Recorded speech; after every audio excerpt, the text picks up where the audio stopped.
For this episode of Film and Show's adaptation, I ended up reading Superman Kryptonite Nevermore. This story is all about a what-if case. What if Kryptonite disappeared and vanished? What if Superman became immune to it? And it's kind of interesting because now magic is Superman's biggest weakness in that story. And magic is a big thing about Smallville 4th season.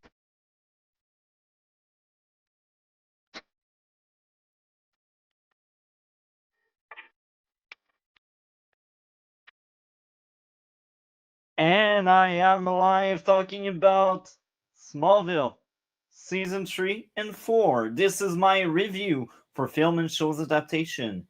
With that being said, I will tell you this. I will be blunt and honest. This is how we do things here. So stick around and hear me out. Season 3 was amazing. Season 4 was a train wreck. I despise Season 4.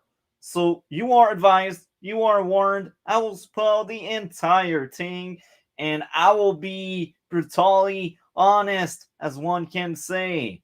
With that being said, let's start with the third season. So the third season is the first season that was kind of, I don't know how to say it, but that was the first season that really decided to have a big plot going on for the entire thing. Season 1 and 2 had some connective tissue, some themes that are throughout the season, but it was nowhere near what we got with Season 3. With Season 3, we had mostly Lex driven nuts. Lex being a victim of, one can say, mental illness.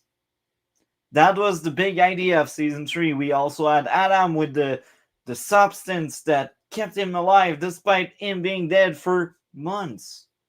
So this was Season 3 of Smallville.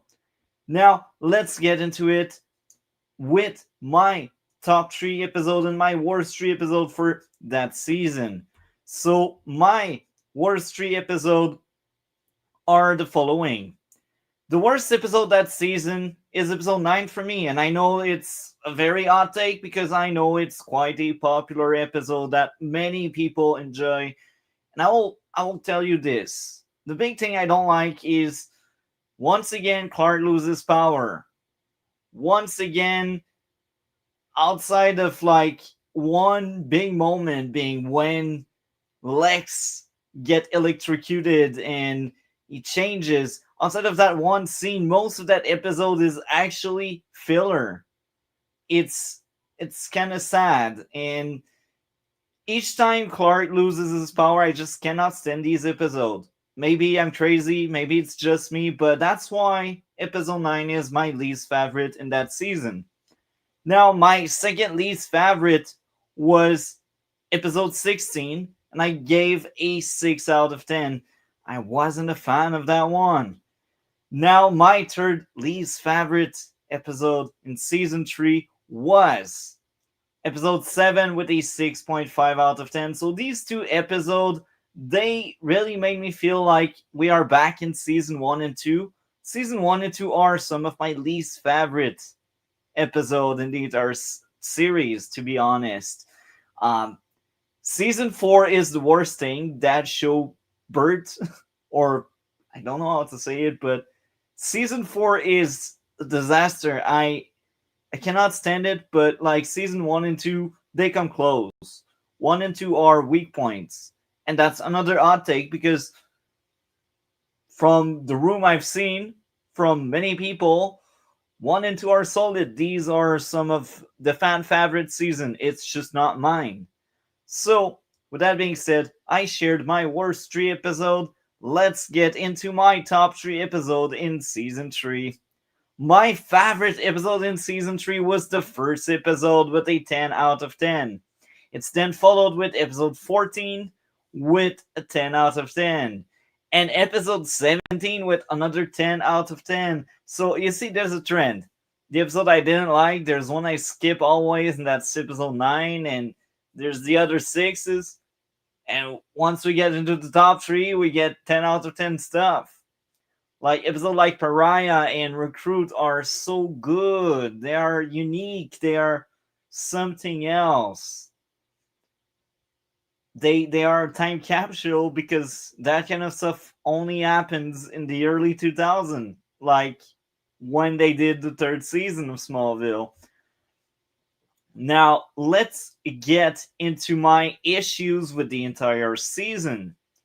Adam was a weak and filler character, only there to add another love triangle.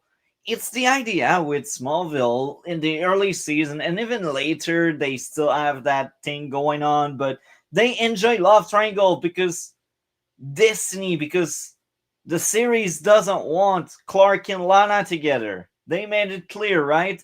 There's always a third guy, a third wheel. This is what's going on. So I really didn't like Adam. I Each Lana love interest is terrible. We get Jason next season, and Jason is like Adam, but the entire season it's disgusting. It's not good. I'm sorry, folks, but like that kind of stuff doesn't make good TV. Well, hey, it's the early 2000s. It's for teenagers, so I guess they wanted discussion about love and that kind of stuff. And when you look at the types of the TV show, one of them is romance. So I guess that fits. I guess. But again, that was the weak point. Now, my second issue with the third season of Smallville.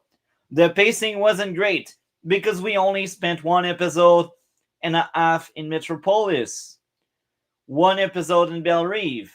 We also had filler episodes. Some episodes could have been put together, others could have been totally removed. Magnetic could have been taken out. Truth also could have been cut out. The third and last issue I had with the third season, most of the Freak of the Week were weak character.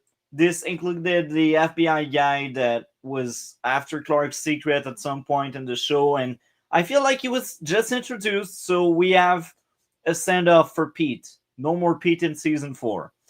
Now, we'll be honest, Pete was really good in the first 3 seasons. The first season, he doesn't know the secret. In the second season, he struggled with the secret. In the third season, he realized the weight of the secret. So Pete had a lot of good things going on. So I'm fine with him leaving after season 3. The show felt very different. Now Clark no longer had that great friend. Now the only friend Clark had was Lex, but that was a very complex and nuanced relationship. Can we really call them friends? Anyhow, Smallville third season had 3 issues for me, and I mentioned them. Now let's get into the likes, the teams, and what made that season so great. Because I do think season 3 is the first amazing season of that show, and the next amazing season will be season 5, which we'll cover next week.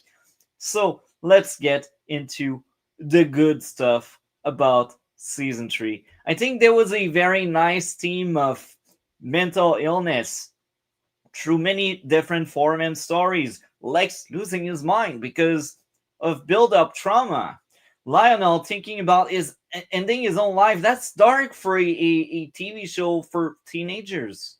Alicia coming back, or I should say, she appeared for the first time, I think. I just mixed up things. Recruit and Pariah are season 4 stuff, but Alicia was in Obsession this season. Um, so yeah, Alicia being obsessed over Clark was really cool. Clark feeling like an outcast was amazing. Season 2 ended with Clark running away. Season 3 ended with Clark giving away his freedom to Jor-El, accepting the consequence of his decision. Legacy and Memoria shows how Jonathan and Lionel legacies are what they did to their kids. Jonathan made Clark into a great man. Lionel made Lex into a broken individual. Pete realizing the weight of the secret and forcing him out of Smallville was very nice growth, and I think that was the only way they could push further Pete character. So again, I will reiterate. Um, Sending off Pete elsewhere at the end of that season was the right thing to do. I just don't see him growing or changing after that. And I think him coming back in season 7 was a nice touch. So the next thing is Clark and Lex relationship collapsing because of lies on both sides made sense. Lex breaking away of Lionel Pat by turning on Lionel was amazing. The darker tone and the music were amazing. Nice contrast. The Kents are based on love and the Luthers are based on control. And this is how we create a hero and a villain. Team of addiction with Pete and Adam. Jonathan accepting Lex's help was nice growth. Chloe and Clark friendship being ruined by secret and her desire to learn the truth was very fun. Team of origin explaining decision through Jor-El choosing the Kents and Lionel hating Lex. So I think among all of the Superman media, Smallville did it best. Why would Clark be with the Kents? It's not random. It's not fate. It's Jor-El went on Earth. He met with Jonathan's father. And he's like, you know what? This is the perfect family for my son if I send him here. I think this is poetic. This is great. This is amazing.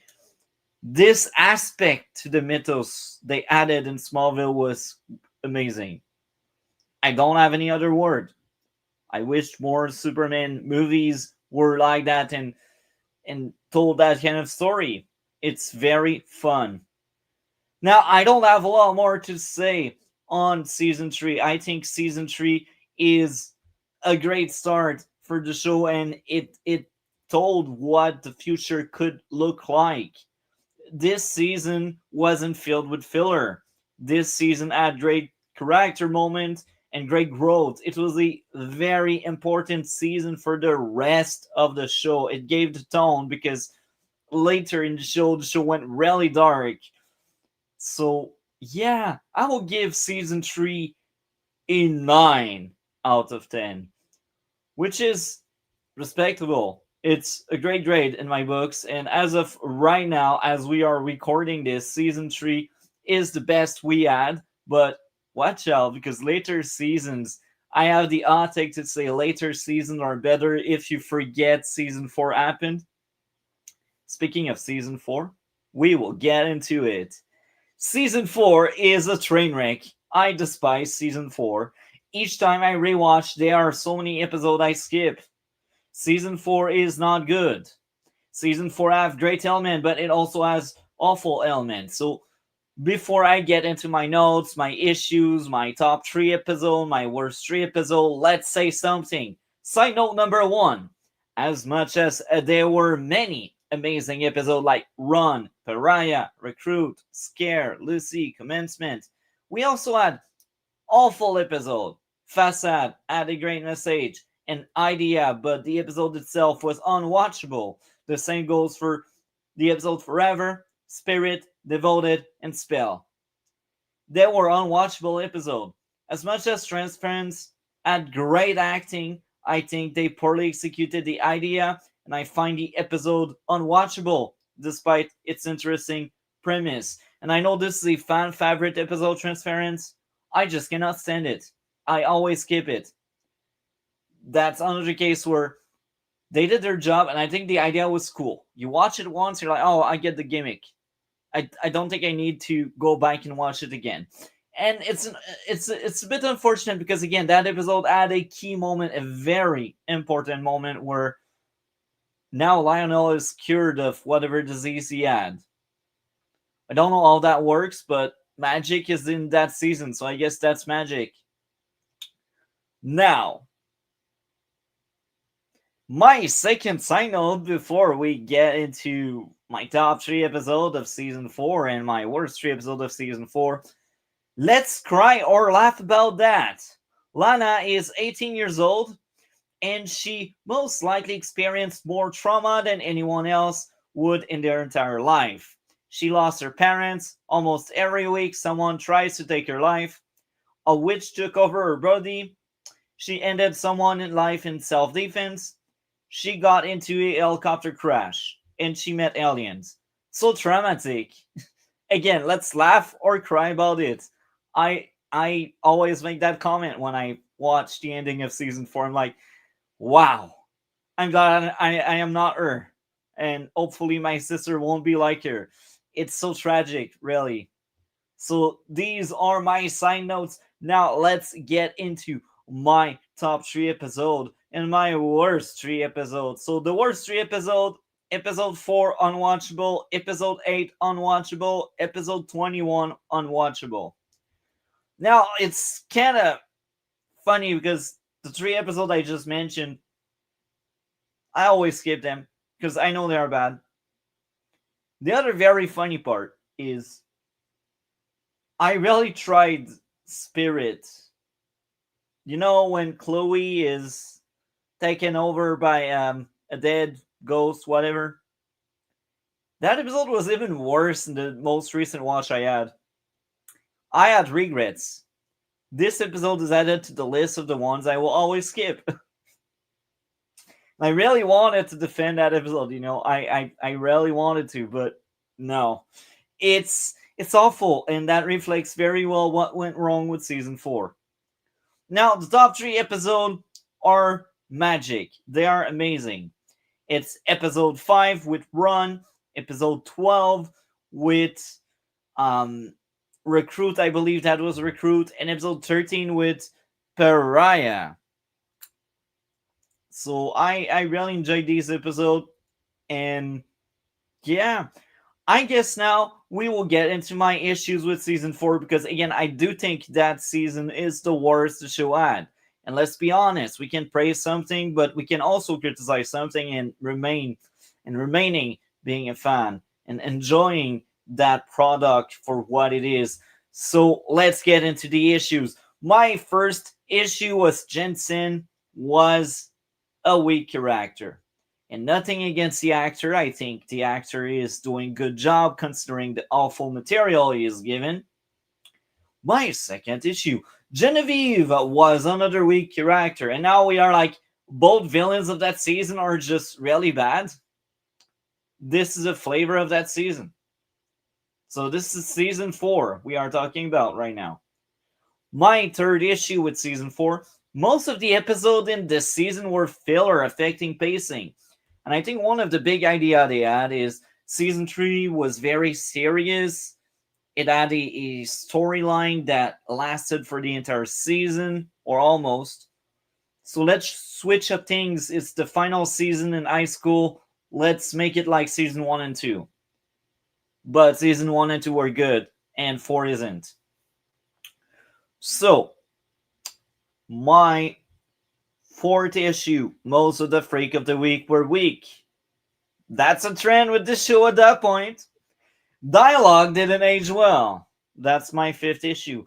My sixth issue, humor didn't age well. My seventh issue, love triangle everywhere were unbearable. My eighth issue was many aspects of the story in the different episode were convenient. My ninth and last issue, the tone clash happened a lot throughout the episode. One week was serious gloom and dark. The next week we'd get Clark dancing around, drunk, and having awful, cheesy lines. I think the tone is really something weird with season 4. Because season 1 and 2 were mostly light-hearted. We had these moments of darkness in season 1 and 2, but overall it was very much kids friendly and teenager friendly. Season 3 was darker. Throughout the entire third season, we had a much darker tone. And I think that made the charm of season 3. And again, I think season 4, they were like, you know what, let's bring it back to season 1 and 2.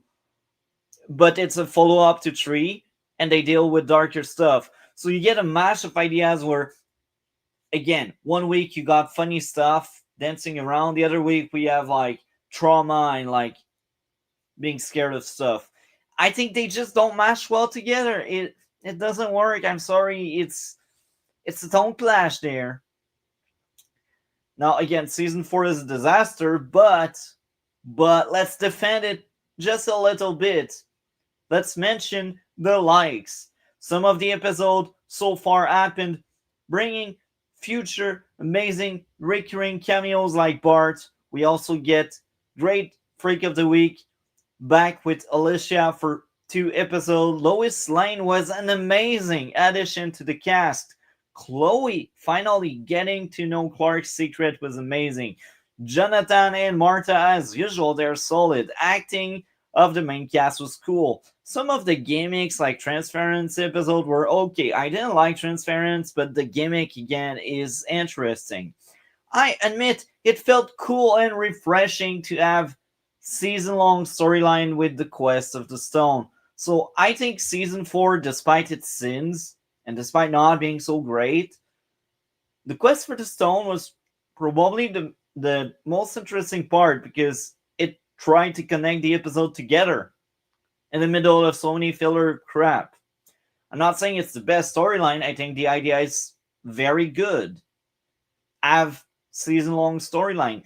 And this is why I like so much later season. Season 5, we get Brainiac. Season 6, we get Lex downfall into the dark side. And season 7, we have a sealed deal. Lex is a villain in season 7. And we also get Kara in season 7. Season 8, it's Doomsday. Like, after season 4, every season it's a banger. It's great material where they tell you a story for 20 plus episode. It's fabulous. It's just a bit unfortunate they started doing it in the worst season that season 4 is. So my next interesting idea how every villain is obsessed over the stone.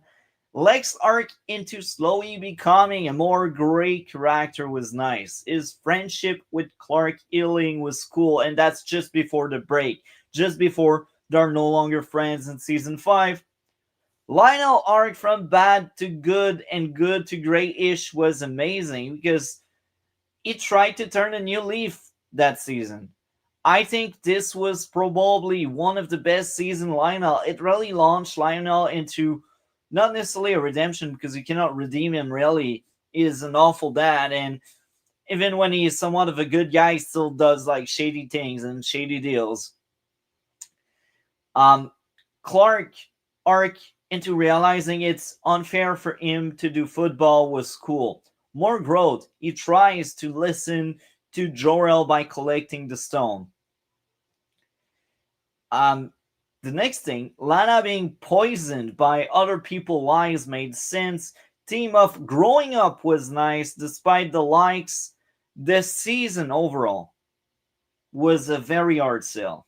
And each time I end up watching again season 4, I find it worse. It's unwatchable. So with that being said, I will give a 3 out of 10. It's the lowest I've given to that season. Each time that season gets worse. This is the way it is. So now let's move on to the next segment of that stream.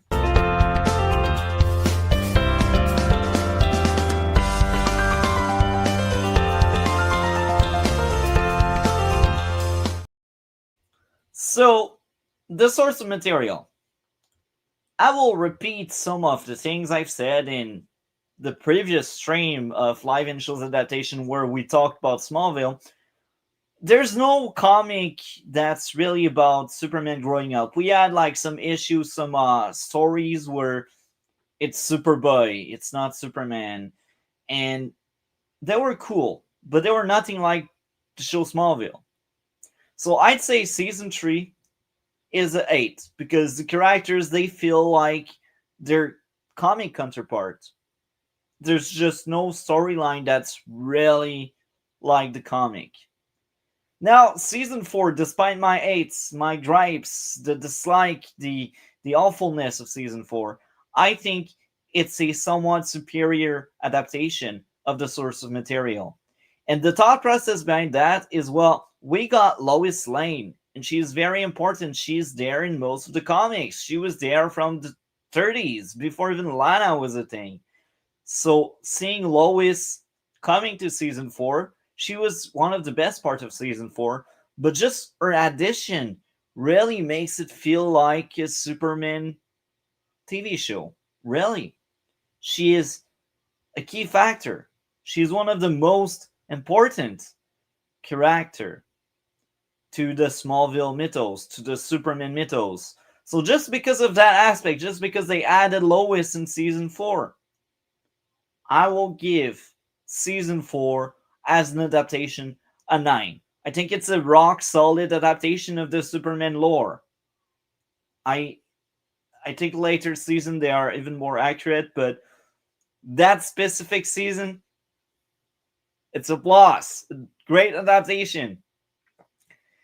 And again, to recap everything I've said, season 3 is amazing.